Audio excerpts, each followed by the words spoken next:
I think first, the most important thing is that the Bible says money should not be worshipped. It's the competing idol for our time and our worship to God. And therefore we should shift our focus away from that and towards Him. Second, that money should be an expression ultimately of relationship, not to get a return for its own sake. So we need to start thinking about how to use money, use finance to embody positive, healthy relationships. Specifically, the Bible talks about, in particular, debt and borrowing and lending and how best to do that.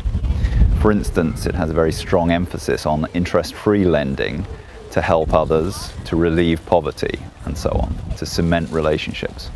It also says that debt should periodically be cancelled. Slavery in debt is not a good thing, and the Bible is very clear that debt is a very important moral obligation to repay, but that sometimes there may need to be cancellation of debt to do that.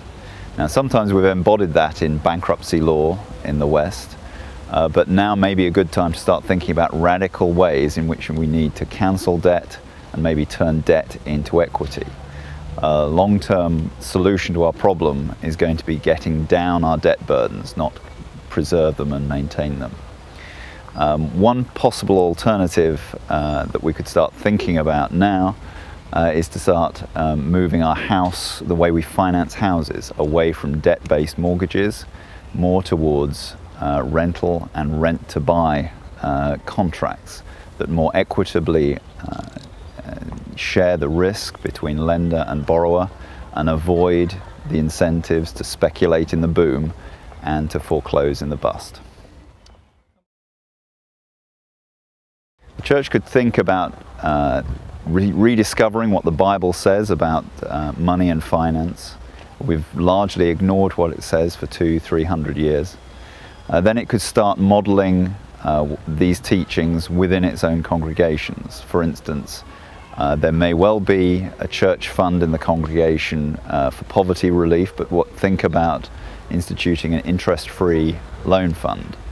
Churches need to start thinking about debt counselling, not only for its own members, but for ways in which it can help the local community and maybe evangelize the local community with debt counselling. And churches must begin to start thinking about teaching biblical finance to its membership. We've left this to schools and they're not doing the job. So we need to bring this perspective and teaching about money within the church. Jesus teaches more about money than virtually anything else, and we largely ignore what he said. So we need to start bringing back financial teaching from the pulpit.